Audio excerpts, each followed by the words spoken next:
bersama dengan Dira Larasati dan juga Gita Argesasmita di Financial Talk. Diskon pesawat apa diskon hotel ya yang menguntungkan? Dari Gita Argesasmita sendiri bilang sebenarnya itu antara pesawat atau hotel itu memiliki keuntungan masing-masing, tapi lebih menguntungkan diskon pesawat sih, karena mungkin biasanya kalau destinasi lo kemana dengan harga normalnya tuh mahal banget, pas lagi ada diskon itu sangat menguntungkan banget. Lo bisa ke satu negara itu atau satu kota itu dengan diskon pesawat, karena hotel tuh ya range harganya tuh sama ya, diskon-diskonnya tuh ya hampir nggak signifikan yang gimana-gimana. Memang yang lebih menarik tuh adalah diskon pesawat. Tapi kalau kita manfaatin diskon liburan di tengah pandemi ini, waktu yang tepat nggak sih? Kalau sudah punya budgetnya, itu waktu yang tepat. Honestly aku udah memanfaatkan sih kemarin gitu. Dan itu memang harganya lumayan banget. Jadi kalau misalnya udah ada, biasanya karena akhir tahun kan memang jadwalnya orang untuk berangkat gitu ya Dira. Biasanya juga akhir tahun itu harusnya mahal karena peak season kan. Iya betul. November dari akhir Oktober sampai Desember itu biasanya peak season dan harga-harga hotel, pesawat itu jauh lebih tinggi. Tapi sekarang ini nggak seperti biasanya, anomali gitu karena masa pandemik ini banyak yang ngasih diskon. Jadi ini kesempatan banget sih kalau misalnya kamu mau liburan, dengan catatan emang udah ada dananya yang udah disiapin. Betul.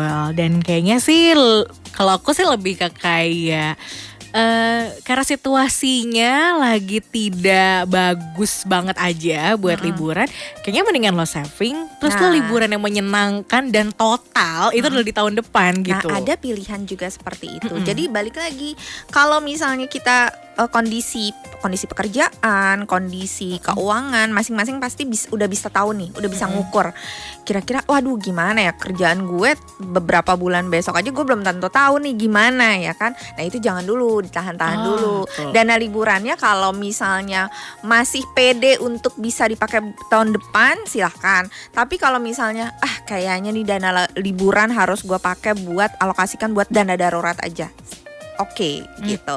Jadi balik lagi ke si kondisi masing-masing.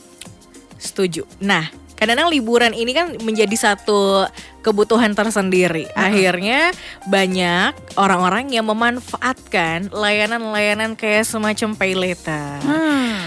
Aku gak bisa kredit card, tapi aku bisa menikmati pay later. Dimanfaatkan untuk momen liburan. Itu satu keputusan yang bijak.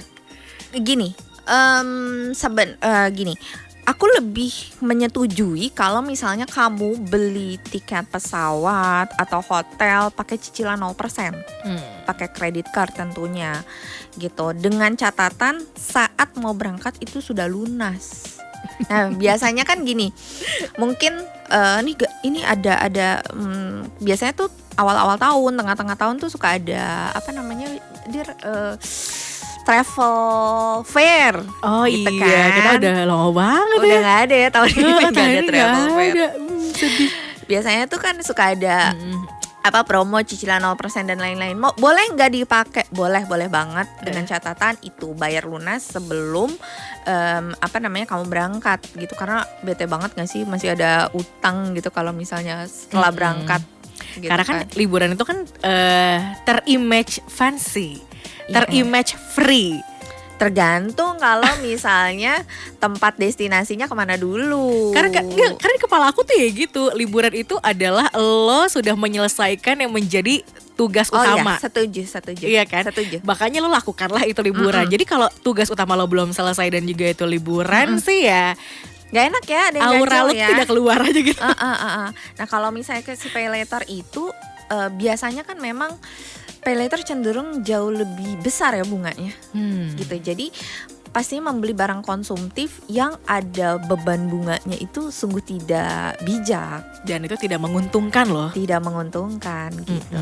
Tapi kalau misalnya yang tadi aku lebih menyetujui kalau misalnya kamu mau mumpung memanfaatkan kesempatan ada travel fair nih gitu, terus cicilan 0%, oke ambil aja, nggak apa-apa kok gitu, asal ada spare budgetnya aja tiap bulan. Tapi kalau misalnya cash flow-nya udah penuh banget, udah nggak ada spare sama sekali, terus kamu paksain 0% iya tiap bulan, ya gimana ya aja. Bener. Gimana dong bayarnya pakai apa? Itu ibarat kata udah rumus. Ini bukan rumus liburannya, kita balik lagi ke manage keuangan lo setelah pendapatan ini gimana gitu kan, sampai akhirnya semuanya itu nggak selesai kan, terlalu banyak gitu pas lagi liburan yang harusnya itu udah kelar jadi malah nambah kerjaan kan, kayak gitu, nambah pikiran pula lagi. Setuju sih, kadang-kadang kita memanfaatkan diskon itu harus sebijak mungkin dan perlu difikirkan. Ya baguslah buat kita yang saat ini lagi menahan diri untuk nggak liburan dulu supaya tahun 2021 lebih menyenangkan liburannya, dan siapa tahu bisa balas dendam lah ya. Iya, biasa kalau misalnya jatahnya 1 kali liburan. Kayaknya halal ya besok 2 balas kali. dendam tahun depan menurut financial planner. Halal aja kalau ada uangnya. Banyak banget bunga cicilan 0% yang bisa dimanfaatkan. Itu bisa menikmati liburan, karena kayaknya fungsi dari credit card itu akhirnya digunakan itu ya menguntungkannya saat untuk liburan ya, dibanding untuk konsumsi secara bulanan. Iya, benar. Benar. Aku nih, aku dan suami itu berdua kita cuma punya 1 kartu kredit gitu. 1 kredit itu memang dipergunakan khusus untuk nanti nih kalau kita mau liburan itu memang keuntungannya bisa bisa dimanfaatkan gitu. Nah, tapi kenapa sih kalau misalnya kita mau liburan itu kenapa sih kita nggak berpikirnya gue harus punya budget hura-hura nih tiap bulan? Supaya bisa nanti akhir tahun liburan gitu. Budget hura-hura tuh nggak semata-mata dihabisin 1 bulan itu, tapi untuk nabungin liburan gitu. Oh, budget hura-hura itu adalah lo menyisihkan untuk lo liburan besar gitu ya di setiap ujung tahun. Bener. Jadi kan selalu ready di akhir tahun. Tapi kalau misalnya pertanyaannya nggak cukup, misalnya cash flow-nya, berarti kamu harus seleksi tuh di dalam cash flow kamu. Kalau kamu mau senang-senang, mana yang harus kamu korbankan dulu? Oke. Gitu. Dan kesenangan orang beda-beda lagi ya. Beda-beda. Ada yang kalau liburan tim koper, tim ransel. Dan gak ada yang salah. Iya, betul. Dan ada yang kalau untuk liburan itu bawaannya harus beda. Lo boleh jor-joran di sana. Tapi ada yang tim enggak, lo tetap harus berhemat. Iya kan? Tapi bukan berarti karena kita ngomongin keuangan, tim yang hemat inilah yang benar. Iya, benar. Semua orang tuh punya gini, kita nggak tahu loh orang yang punya liburan yang fancy, harus nginep di hotel berbintang, harus bisnis class. Dia tiap bulan itu effortnya seperti apa untuk cash flow-nya. Gitu, kita nggak tahu, kita ngelihatnya kan cuma di sosial media mereka mewah banget nih liburannya gitu.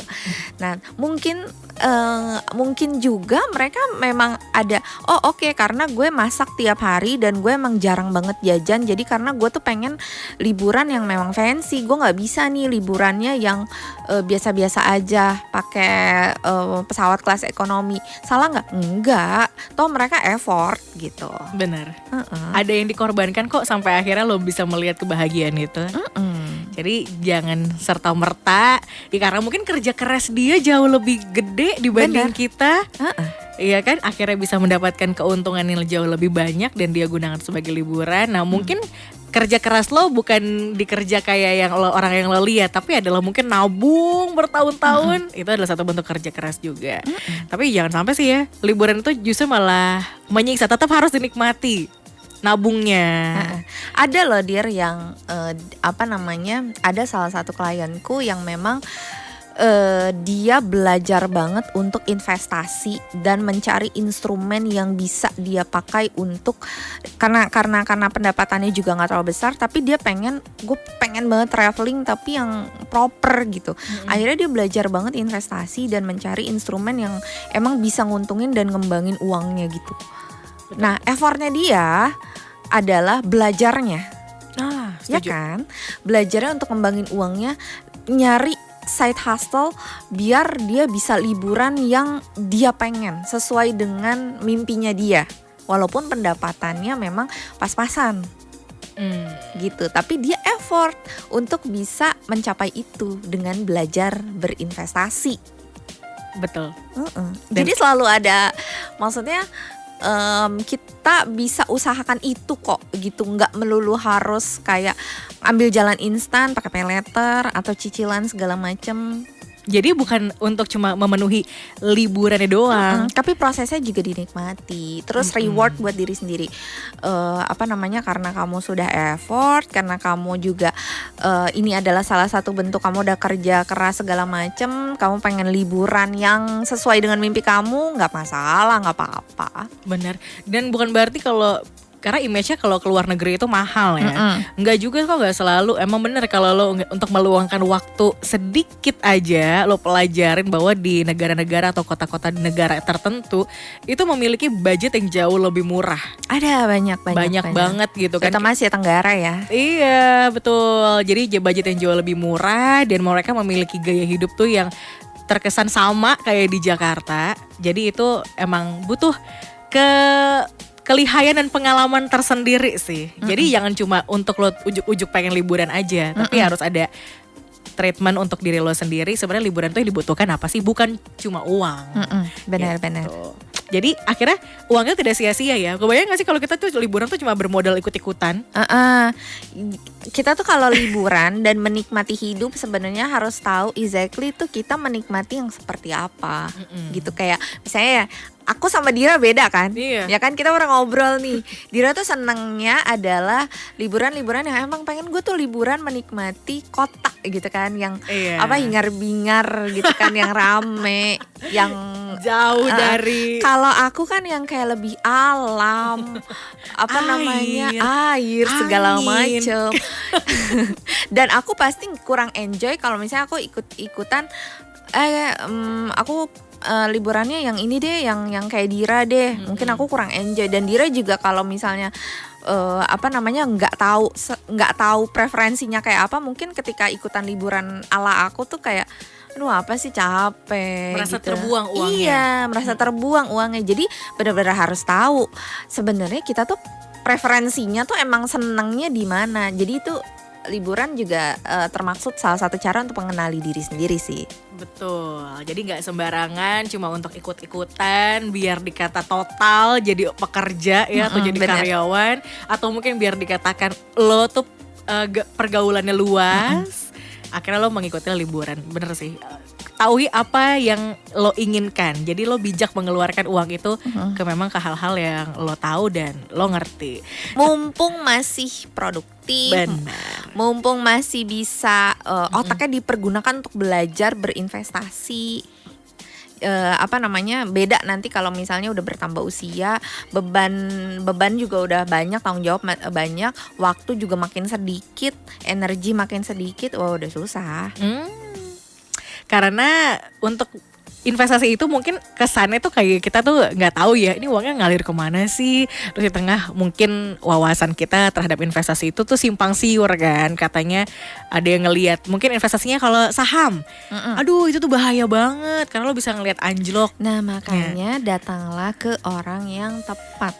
Tuh. Jangan cuma belajar dari sosial media, tapi belajarlah minimal dari buku dulu deh gitu. Buku kan bisa, sekarang kan nggak ada alasan nggak sempat ke toko buku, bisa online, bisa ebook juga, kayaknya gampang deh gitu.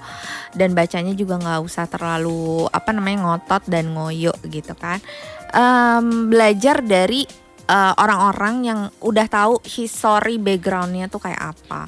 Terus udah gitu ada basic teorinya tuh dari mana gitu loh Dir. Benar sih. Jadi jangan kemakan ada yang negatif satu muncul atau nyampe ke telinga lo, itu terus yang lo konsumsi gitu. Karena kenapa itu ada negatif berarti kan ada positifnya. Iya, semua instrumen investasi itu sesedikit apapun pasti ada risikonya. Bener. Tapi kamu juga harus mengetahui bahwa resiko itu bisa dikontrol. Iya benar. Ambillah resiko yang bisa kita tolerir. Iya benar. Sesuai dengan risk profile kita. Yes. Jadi untuk menikmati diskon liburan akhir tahun itu di setiap tahunnya wajib harus. Liburan itu menurut aku adalah sesuatu yang penting. Kalau kamu suka liburan lah. dan kalau menurut kamu liburan itu bisa naikin mood kamu, bisa bikin kamu bahagia, liburan lah gitu. Bikin budget liburannya tuh yang bener. Terus udah gitu bikin strateginya, itinerary-nya secara detail tuh apa dan berapa gitu ya. Jadi kita bisa mempersiapkan jauh-jauh hari. Nah, seperti itu Teman Indika. Semoga membantu ya di obrolan kita sore hari ini di Financial Talk bersama kita Arga Sasmita. Thank you Mbak Gita. Terima kasih Dira. Selamat sore. Sudah mau membantu kita memilih diskon pesawat atau diskon hotel supaya kita bisa menikmati liburan. Balik lagi pilihannya adalah ke diri kita sendiri sih. Bisa memanage budget untuk liburan itu sebijak apa. Jangan kemana-mana teman Indika karena kita masih akan ngobrol-ngobrol terus bersama dengan kita Arga Sasmita di setiap hari Senin ya. Dari jam 5 sampai dengan jam 6 sore. Dan Dira masih akan terus menemani kamu sampai tepat nanti di jam 8 malam.